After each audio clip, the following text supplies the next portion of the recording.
جی السلام علیکم اسٹوڈنٹس، اب اس کے بعد ہم نے میثاق مدینہ کے ٹاپک کو آج دیکھتے ہیں، اس کی اہم چیزیں۔ میثاق مدینہ میں میثاق مدینہ بھی 1 ہجری کو ہوا۔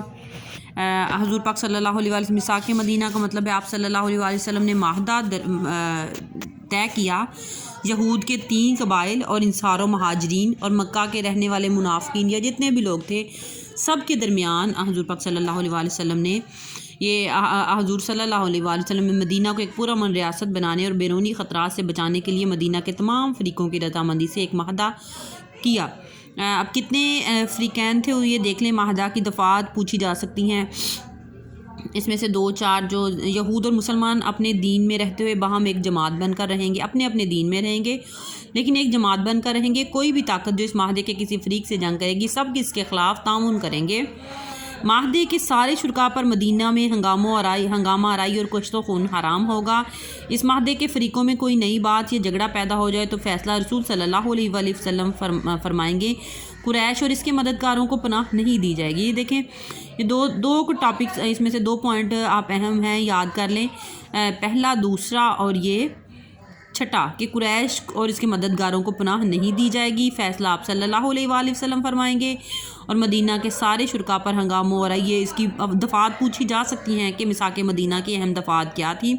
میثاق مدینہ 1 ہجری کو ہوا تھا اور اس کی اہمیت کیا ہے جی؟ اس کی اہمیت میں یہ آ سکتا ہے کہ نبی پاک صلی اللہ علیہ وآلہ وسلم کے ایک حکمران تسلیم کر لیا گیا۔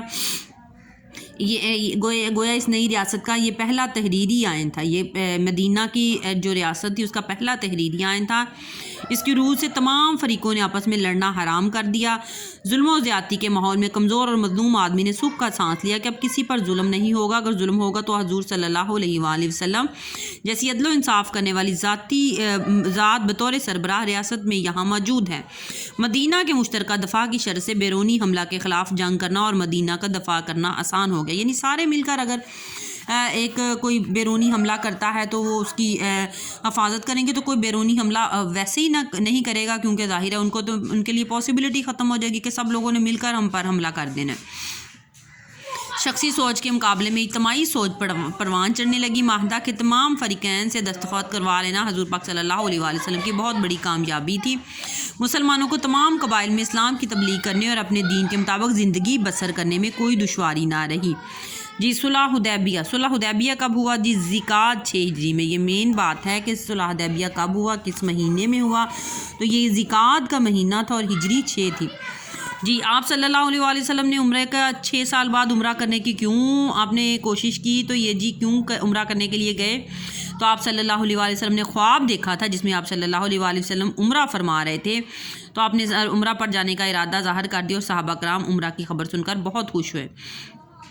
یہ 1 ذی-القعدہ 6 ہجری کو، اور اس کے بعد یہ دیکھیں 1400 صحابہ کرام ہیں، یہ 1500 صحابہ کرام نہیں آپ صلی اللہ علیہ وآلہ وسلم کے ساتھ گئے تھے، 1400 صحابہ کرام گئے تھے۔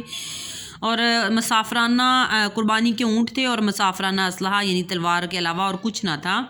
آپ احرام کہاں جا کر باندھتے تھے؟ حضور پاک صلی اللہ علیہ وآلہ وسلم مدینہ سے جب بھی عمرہ کرنے کے لیے جاتے ہیں تو یہ بار بار یہ پوائنٹ آئے گا کہ آپ احرام ذوالحلیفہ پہنچ کر احرام باندھتے تھے۔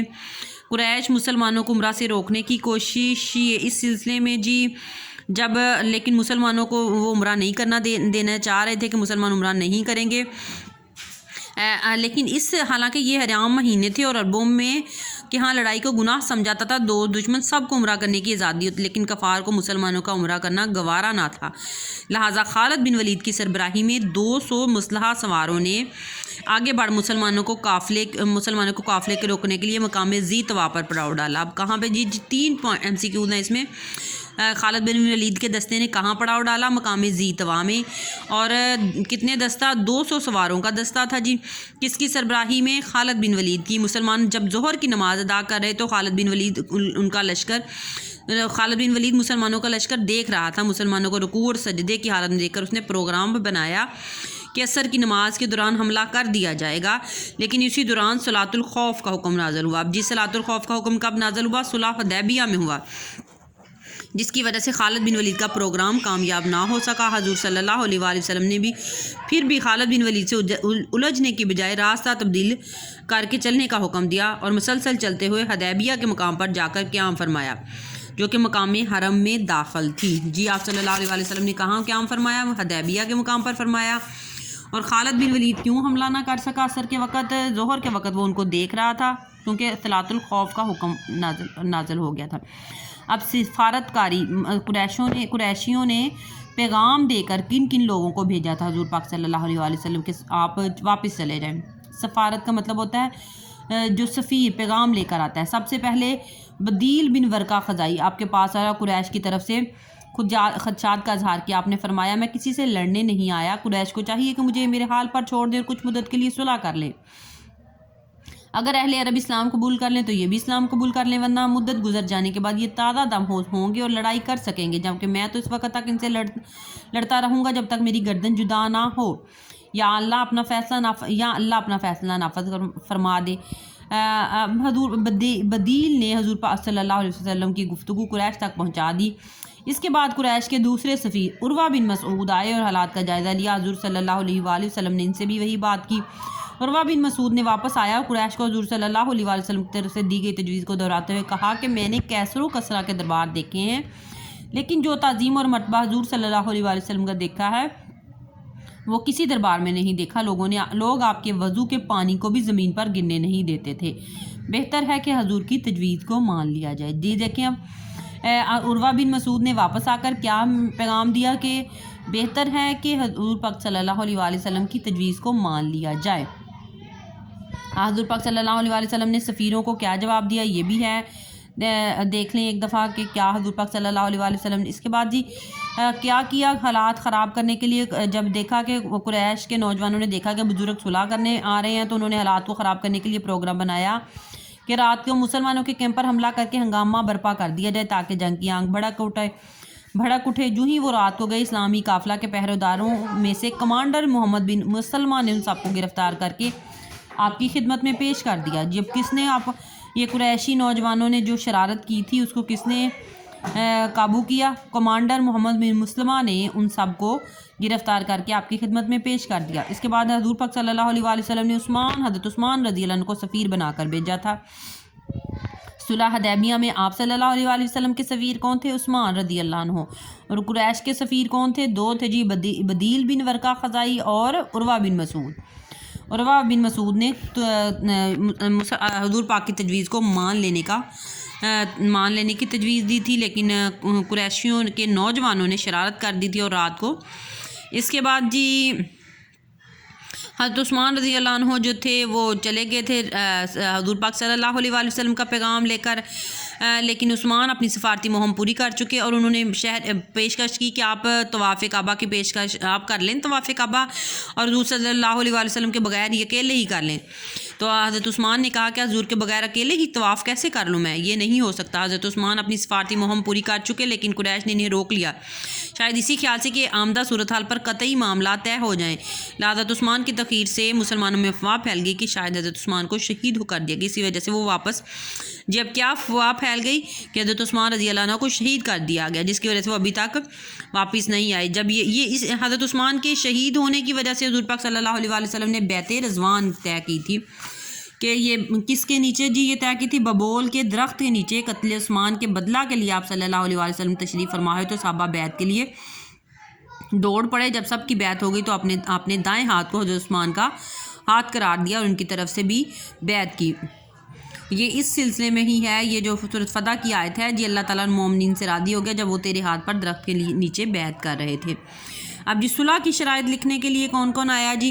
صلح کی شرائط کے لیے قریش کی طرف سے جب ظاہر ہے انہوں نے بیعت کر لی، قریشی ڈر گئے تو پھر صلح کے لیے حضرت سہیل بن عمر کو، قریش کا سفیر سہیل بن عمر تھا جو معاملہ صلح کے لیے آیا، اور اس کے بعد حضرت مسلمانوں کی طرف سے حضرت علی رضی اللہ عنہ نے صلح کی یہ جو معاہدہ لکھا، معاہدہ کی دستاویز حضرت علی نے لکھی۔ ابھی تحریر مکمل نہ ہوئی تھی کہ سہیل بن عمر کا بیٹا ابو جندل جو مسلمان ہو چکا تھا اور کفار کے تشدد کا نشانہ بن رہا تھا، اپنی بیڑیوں کو گھسیٹتا ہوا واپس پہنچ گیا اور مسلمانوں سے پناہ طلب کی۔ سہیل نے کہا کہ معاہدہ کی روح سے آپ اپنے ساتھ جو ابو جندل کو نہیں لے جائیں گے۔ آپ نے فرمایا ابھی معاہدہ کی دستاویز مکمل نہیں ہوئی، سہیل کہنے لگا زبانی بات ہو چکی ہے، مسلمان ابو جندل کے حالات کے پیش نظر واپس کرنے پر تیار نہ تھے، بہت جذباتی تھے۔ حضور صلی اللہ علیہ وآلہ وسلم نے ابو جندل کو صبر کی تلقین کی اور معاہدہ کی پاسداری کرتے ہوئے واپس کر دیا۔ اب جی قربانی اور بالوں کی کٹائی، حضور صلی اللہ علیہ وآلہ وسلم نے بال کٹوائے اور قربانی کی، جسے دیکھ کر مسلمانوں نے بھی ایسا ہی کیا اور مسلمان واپس آ گئے۔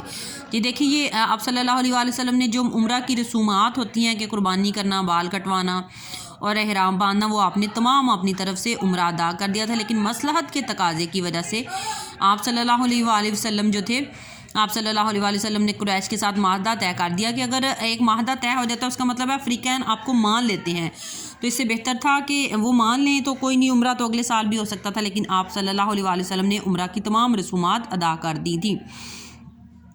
صلح حدیبیہ کی اہمیت اور نتائج دیکھیں جی، مسلمان بڑے ملال میں تھے کہ ہم جھک گئے ہیں، ہم نے قریشیوں کی سفارشات کو قبول کر لیا۔ اب صلح حدیبیہ کے جو پوائنٹس ہیں یہ تھے کہ لیکن اس میں بھی اگر غور کرتے تو اس میں کتنے پوائنٹس نکلتے ہیں۔ عمرہ کی اجازت دے دی گئی، مسلمان اس سال واپس چلے جائیں اور اگلے سال آ کر عمرہ کریں۔ مسلمان جو کہ عمرہ کا تصور نہیں کرتے تھے، اس دفعہ اور شک کے اعتبار سے مسلمانوں کو پرامن رہتے ہوئے عمرہ کی اجازت مل گئی، جو کہ بہت بڑی کامیابی تھی۔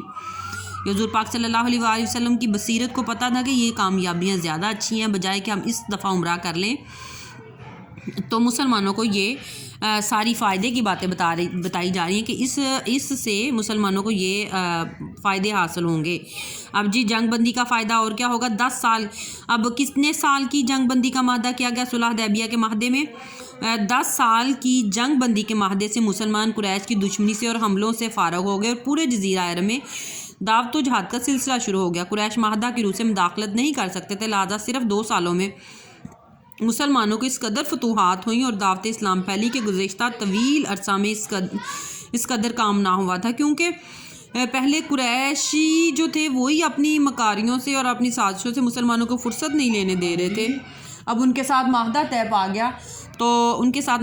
پا گیا تو اب وہ اس کا فائنل ہو گیا کہ اب وہ نہیں کریں گے، تو حضور پاک صلی اللہ علیہ وآلہ وسلم نے دوسری قوموں کو تبلیغ کرنے کی اجازت دی۔ اب دفعہ نمبر جو 3 ہے، دفعہ نمبر 3 کے تحت عرب کے قبائل کو اجازت تھی کہ وہ دونوں فریقین میں سے جس کے ساتھ چاہیں، اب عرب کے فریقین جو تھے پہلے تو مسلمانوں کے ساتھ مل ہی نہیں سکتے تھے، لیکن اس معاہدے کی روح سے عرب کے فریقین بھی، یعنی قریش ادھر عرب میں رہنے والے، مکہ کے رہنے والے لوگ بھی جو تھے عرب کے دونوں فریقین میں سے جس کے ساتھ چاہیں حلیفانہ تعلقات یعنی دوستانہ تعلقات قائم کر سکتے تھے، جس کے نتیجہ میں بنی خزاع مسلمانوں کے حلیف بنے اور بنی بکر قریش کے حلیف ہو گئے۔ بنی بکر نے بنی خزاع کے کچھ لوگوں کو زیادتی کے ساتھ قتل کر دیا جو کہ مسلمانوں کے حلیف تھے، جس کے بعد معاہدہ ٹوٹ گیا اور مسلمانوں نے مکہ پر حملہ کر دیا اور مکہ فتح ہو گیا۔ جی صلح حدیبیہ کا معاہدہ جو تھا، معاہدہ صلح حدیبیہ کتنے سال؟ 10 سال کا ہوا تھا، لیکن کتنے سال بعد ٹوٹ گیا؟ 2 سال بعد، 8 ہجری کو یہ معاہدہ ٹوٹ گیا۔ اور اس کی وجہ کیا بنی جی؟ یہ وجہ بنی کہ بنو خزاع جو مسلمانوں کے حلیف تھے، ان کو قتل، آپس میں ایک دوسرے کو لڑنے کی اور قتل کی ممانعت اس معاہدے میں تھی، لیکن جو بنی بکر قریش کے حلیف ہو گئے تھے، بنی بکر نے بنی خزاع کے کچھ لوگوں کو زیادتی کے ساتھ قتل کر دیا تھا، جس کی وجہ سے معاہدہ صلح حدیبیہ 2 سال بعد ٹوٹ گیا اور حضور پاک صلی اللہ علیہ وسلم نے حملہ کر دیا فتح مکہ پر۔ دفعہ نمبر 4 کے اثرات دیکھیں جی۔ اب اس دفعہ کی روح سے مکہ سے سرپرست کی اجازت کے بغیر مدینہ جانے والے افراد کو لازمی بھی واپس کیا جانا تھا، جبکہ مدینہ سے مکہ آنے والے افراد کے لیے قریش کو واپس کرنے کی پابندی نہ تھی۔ ذرا غور کریں تو پتہ چلتا ہے کہ یہ دفعہ بھی مسلمانوں کے لیے نقصان دہ ثابت نہ ہوئی۔ جو لوگ مسلمان تھے ان پر چونکہ مدینہ آنے کی پابندی تھی، لہٰذا وہ مکہ میں اسلام کی دعوت کو پھیلانے کا باعث بنے، نیز مسلمانوں کے لیے جاسوسی کا کام کیا، اور کچھ لوگ مکہ سے بھاگ کر واپسی ایسی جگہ پر قابض ہو گئے جہاں سے قریش مکہ کے تجارتی قافلے گزرتے تھے، لہٰذا ان کو لوٹنا شروع کر دیا، جس کے نتیجہ میں خود قریش نے حضور صلی اللہ علیہ وآلہ وسلم سے اس دفعہ کو ختم کرنے کی درخواست دی۔ جی یہ کوئی بھی دفعہ کا ذکر کر کے اس دفعہ کی اس فوائد و ثمرات پوچھے جا سکتے ہیں، یا کسی دفعہ کا ذکر کیا جا سکتا ہے کہ صلح حدیبیہ کی دفعات کیا تھی۔ صلح حدیبیہ کے فوائد دیکھ لیں، یہ آپ ایسے ہی بتا سکتے ہیں، 2-3 پوائنٹس میں مسلمانوں کو بطور قوت تسلیم کرنا، اسلام دین امن بنا دیا گیا، دعوت دین پھیلانے کا موقع، حکمرانوں کو دعوت بذریعہ خطوط، یہ صلح حدیبیہ کے دیگر فوائد ہیں، ان کو آپ قریش مکہ کے لیے مشکلات بڑھ گئیں۔ اب جی رہ گیا ہمارا آخری ٹاپک حجۃ الوداع۔ حجۃ الوداع 10 ہجری بامطابق 632 عیسوی کو ہوا۔ 632 عیسوی کو حضور پاک صلی اللہ علیہ وآلہ وسلم جی نے حضور پاک صلی اللہ علیہ وآلہ وسلم نے 2 عمرے، ایک 7 ہجری کو، ایک 6 ہجری کو اور ایک حج کیا ہے، اور یہ حج آپ نے 10 ہجری میں کیا ہے۔ 9 ہجری کو حضور صلی اللہ علیہ وآلہ وسلم کے حکم سے مسلمانوں نے حضرت ابو بکر کی قیادت میں حج کیا۔ 9 ہجری کو کس کی قیادت میں حج کیا گیا؟ حضرت ابو بکر کی قیادت میں حج کیا گیا، جس میں یہ اعلان کر دیا گیا تھا کہ اب 9 ہجری میں حضور پاک صلی اللہ علیہ وآلہ وسلم نے کیا اعلان کیا تھا کہ کوئی برہنہ شخص خانہ کعبہ میں داخل نہ ہو، اور یہ بھی اعلان کرا دیا گیا تھا کہ آئندہ کوئی مشرک حج کے لیے نہ آئے، اور حضرت علی نے حضور صلی اللہ علیہ وآلہ وسلم کے حکم سے مشرکین کے ساتھ تمام عہدوں کو ختم کرنے کا اور مشرکین سے اعلان برات بھی کر دیا، جبکہ 10 ہجری کو خدا حضور صلی اللہ علیہ وآلہ وسلم نے حج کا ارادہ فرمایا اور اس بات کی منادی کروا دی گئی کہ زیادہ سے زیادہ مسلمان حج کے لیے آئیں۔ اس سے قبل حضور صلی اللہ علیہ وآلہ وسلم نے 2 عمرے کیے تھے، لیکن یہ حج یہ پہلا اور آخری تھا، لہذا ضروری تھا۔ دیکھیں یہاں پہ بھی 2 عمرے کیے تھے حضور پاک صلی اللہ علیہ وآلہ وسلم نے، یہ بھی MCQs ہے کہ کتنے عمرے کیے تھے جی؟ 2 عمرے کیے تھے اور ایک حج، لیکن 9 ہجری کا حج حضرت ابو بکر صدیق نے اپنی قیادت میں کروایا تھا۔ اس سال حضور پاک صلی اللہ علیہ وآلہ وسلم نہیں گئے تھے، لہذا ضروری تھا کہ لوگ حضور صلی اللہ علیہ وآلہ وسلم سے مناسک حج سیکھ لیں۔ حضور صلی اللہ علیہ وآلہ وسلم کے حج کی خبر جب لوگوں کو پتہ چلی تو